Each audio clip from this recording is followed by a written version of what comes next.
sejahtera warga kerajaan. Hari ini saya ingin berbicara kepada kita sekalian tentang bagaimana kita membangun kekuatan dari dalam diri kita. Ada beberapa hal yang kita perlu ketahui bahwa Tuhan kita telah menaruh kekuatan di dalam kehidupan kita. Kekuatan firman Tuhan, kekuatan Roh Kudus yang potensially sudah ada pada setiap orang. Itulah sebabnya Tuhan dapat dengan tegas memerintahkan kita untuk jadilah kuat.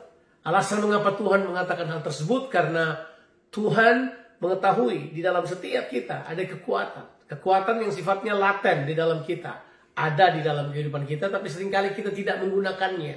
Kita sering suka menggunakan kekuatan yang lain yang sebenarnya bukan kekuatan yang Tuhan inginkan.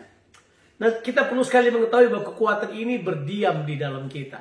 Dalam beberapa surat Rasul Paulus menyatakan kepada kita bahwa di dalam kita ada kekuatan. Gunakan kekuatan itu. Jadilah kuat. Saya ingin membacakan kepada kita beberapa ayat di dalam Alkitab. Mungkin cuma satu ayat yang saya bacakan kepada saudara.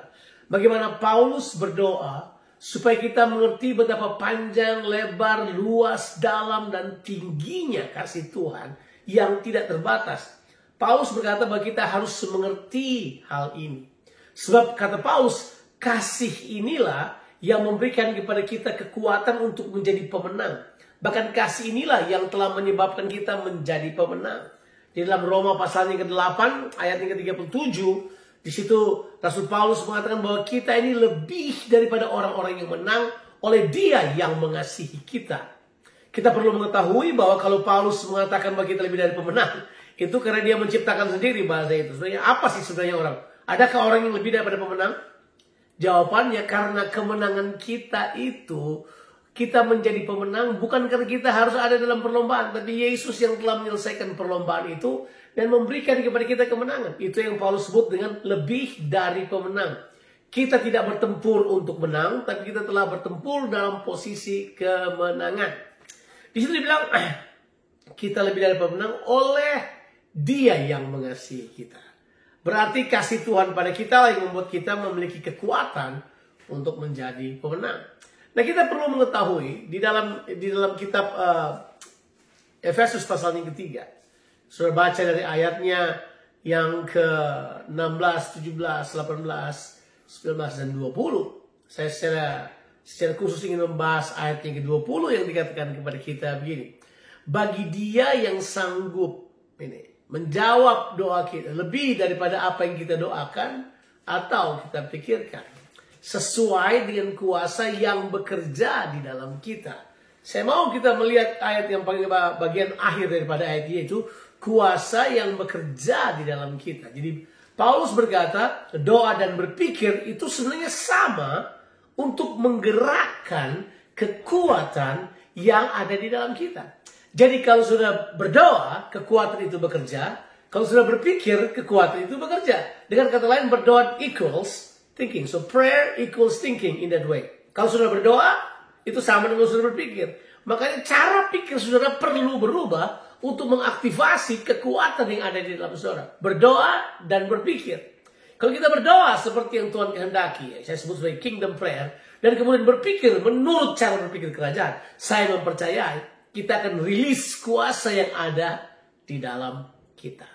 Apa yang dimaksud dengan berdoa? Sesuai dengan kerajaan Allah. Kita berdoa seperti yang Tuhan kehendaki. Kita menomorsatukan kehendak Tuhan. Ada banyak orang berdoa doa agamawi. Doa agamawi itu adalah doa yang panjang dan bertele-tele. Yang kedua adalah mereka berdoa supaya dilihat oleh orang bahwa mereka rohani. Tapi yang lebih parah lagi adalah doa yang sifatnya agamawi ini hanya terfokus kepada kebutuhan semata-mata. Tapi Tuhan ajari kepada kita bahwa doa yang harusnya kita naikkan adalah doa yang menyatakan kehendak Allah harus terlaksana. Kerajaannya datang, kehendaknya terlaksana. Waktu murid-murid datang kepada Yesus, Tuhan Yesus ajari kami berdoa. Yesus berkata begini, kalau kamu berdoa, berdoalah seperti ini. Bapa kami yang di sorga, dikuduskanlah namamu.